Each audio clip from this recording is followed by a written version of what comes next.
now in Canada. But how did I get here? Well, first, we must go all the way back to this time last year, when I was starting my second year of my history degree at the University of Hull. About halfway through the first term, somebody from the international office came into our lecture and told us that an opportunity had now opened, and that us history students could now add a year abroad in a host university in another country to our degree. I decided to fully take this up and went off to fill in their application form, which I only had a week to do so. There were many universities that I could have picked, and many countries that I could go to. The majority of the universities that I could pick from were in the United States. However, due to recent events at the time, I chose not to go for any of them. I then looked through the university websites of the other universities that I had available. There was only one university from Canada that did a history degree for the exchange course. And so I went to their website and I found that it was very well laid out and all the information that I needed was there. And as a result, they became the easiest choice to put at the top. Very soon after my application, the University of Hull accepted me onto their international exchange student scheme and sent my application off to the university in Canada. They sent back to me another application form where I had to put down all my details and a personal statement, etc., similar to applying to any university normally. And soon after that, I was accepted onto that university. By now, it was almost the end of my second semester at the university that I'd been accepted to, Mount Royal in Calgary, Canada, sent me a big list of things that I had to do to prepare to come over as an exchange student. First, and in my opinion the most important of these, was to fill in the courses I wished to take. There was a little confusion at the start, considering that what they call courses at this university was what we call modules back at the University of Hull. However, this confusion was quickly sorted out and I understood what I was doing. I could take up to 5 modules, and so I chose to take all 5. 2 on Canadian history and 3 on European history. And I'll go over the content of these in a bit more detail once I've got into the meat of learning them. But once that was filled in, I simply sent that off and I was all done. The next thing was to get health insurance, because of course I needed that, as an international student. From the initial estimates I'd went and gotten, the numbers looked a little scary. However, I then found out that the Canadian University, that Mountain Royal University has their own provider that they go with, and so I could easily get them, and that didn't cost much money, and that cost far less money than the other companies that I'd been looking at. Thirdly, there was getting my accommodation. This was as easy as if I was a student from Canada, simply logged on to the residency portal and applied, and over a process of several months, that got sorted. The final and slightly most arduous task of getting to Canada was applying for the visa. And I must say,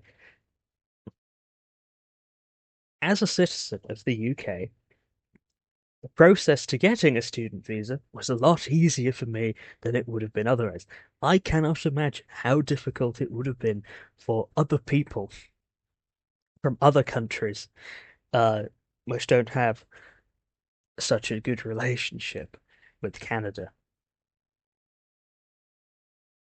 Uh, Despite needing the bare minimum, it was still quite a task to collect all the documents. I had to fill on a big long I had to fill in a big long form which asked many questions, mainly about my personal details, of course, along with questions like, do I have tuberculosis? or am I an international terrorist? Which, of course, I answered no. The most difficult thing about before submitting the application was proof of that I had the money to pay for all the expenses that would be incurred going to Canada. Now, I was 100% sure going into this that I would have the money. The agreement between the University of Hull and Mount Royal University in Canada, I could I would pay no tuition fees to Mount Royal University. I would pay a quarter of what I would usually pay to the University of Hull, still to the University of Hull. And that could still be covered by the student loan scheme that we have in the UK. Equally, I could also still receive the money from Student Finance England in terms of a maintenance loan. Even better than that, as an exchange student, I could get money from a scheme called the Turing Scheme, which I did not have to pay back at all as long as I proved that I had spent my time in Canada actually going to university. This all may start to look even better when you consider the exchange rate between British pounds and Canadian dollars, which essentially almost doubled the money that I had. As a result, there'd be no need for parental contribution or need for me to dip into some kind of savings to fund what I needed. When I got through the results of how much money I would receive from the Turing scheme and Student Finance England.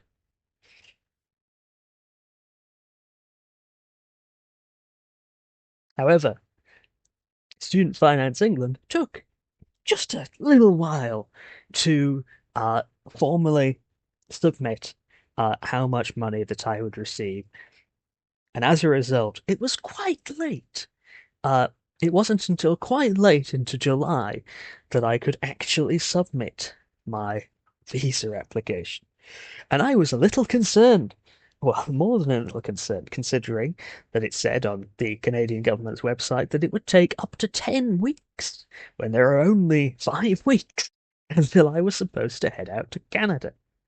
In the process of processing my application, I received an email that I had to go and give in my biometrics. I was perfectly happy to do this and I expected to do this. I had to go down to a Canadian visa application centre, give them my fingerprints, and they'd take a picture of me. And this information would then be attached to my passport electronically, and then they'd check it when they got into Canada.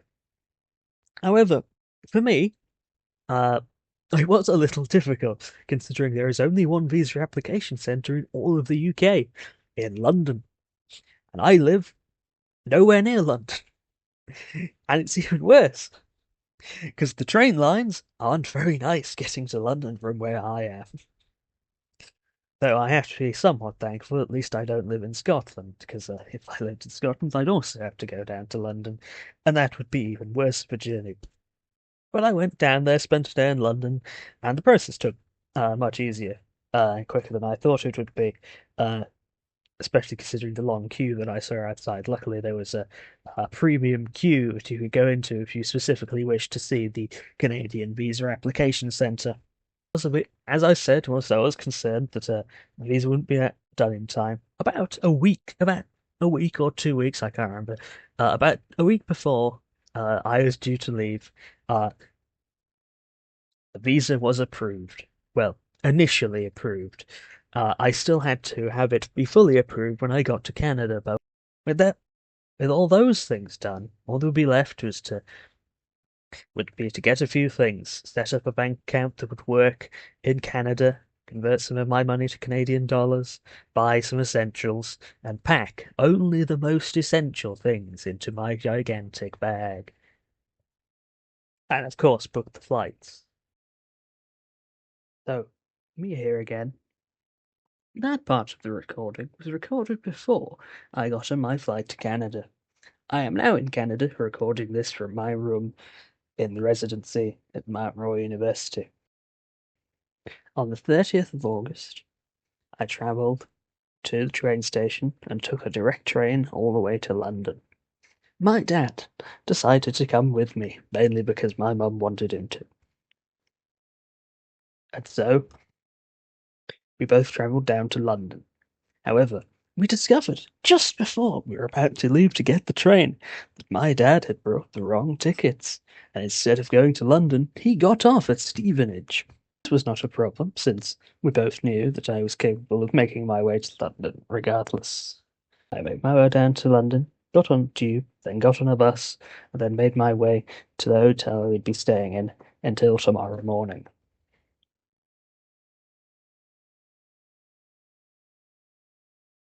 The hotel itself was actually very nice, especially for a Premier Inn, with a very nice restaurant, uh, and very good staff. Though it did look just like the back rooms. Floor 1. Doors open. This lift is going up.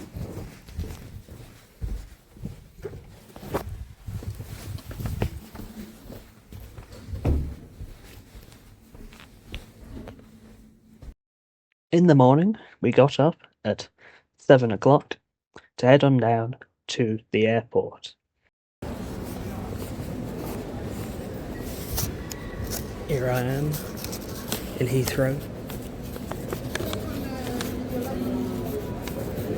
Now going to our gates.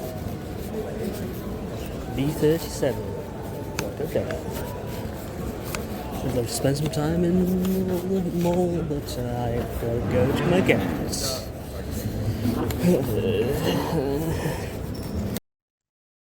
Can you tell that I had only 3 hours sleep before this? Going under the place where the airports are. Tragedy. I have to walk the rest of the way. No. No.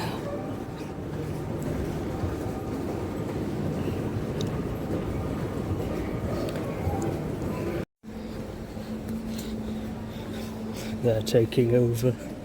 No. Though I have a feeling my gate is all the way at the end of this. That'd be great.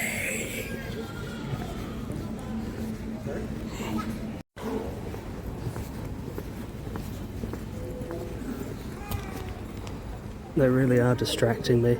It distracted me from where my terminal was. When I reached the gate, it was only about 45 minutes until the plane started boarding.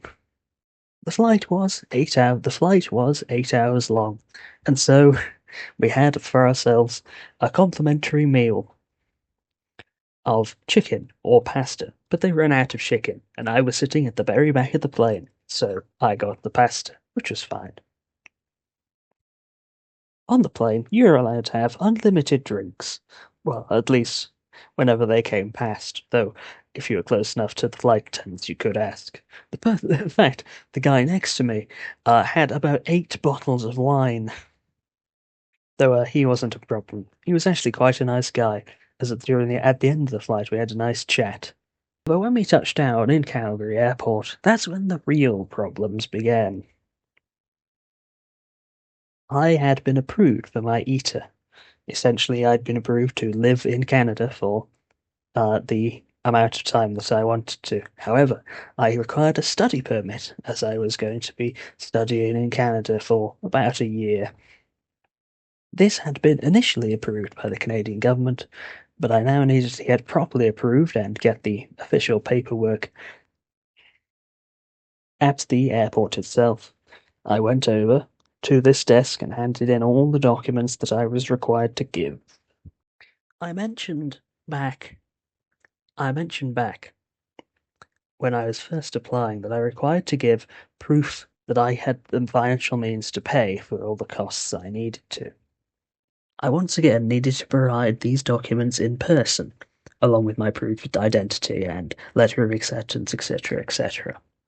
But when I went up to the Canadian border officer, he told me that I required evidence of at least 25,000 Canadian dollars. I was not aware of this before applying for my visa. The fact that there is an amount that you are required to prove is not clearly listed on their website, and whilst it is there, it is behind several layers within their website. And even then, for me, the number was still $20,000, not 25,000. But I wasn't going to argue, since that was likely only going to make the situation worse. So I was sent forward to a more in-depth processing centre. Here I gave in my passport and the various documents to a different border officer. This person checked through them, went to the back, and then came back and gave me my study permit without any other questions asked. Whatever the case of what was going on, my study permit has now been granted to me. It was at this point, after this, I collected my luggage and simply walked out the airport. I went off. I got an Uber and then sent this text to my mum to let her know that I was safe and sound in Calgary. Then arrived at the university, got hold of my keys from the residency office, and went over to my new house. Once I arrived, I didn't do much. I only unpacked my laptop so that I could sit down and relax to the soothing voice of Historia Civilis. And then I went to bed to synchronize my body to the new time zone that I'll be sleeping in, because, dear God, was I tired. Over the next week will be my orientation, after which I'll make another video summarizing week 1.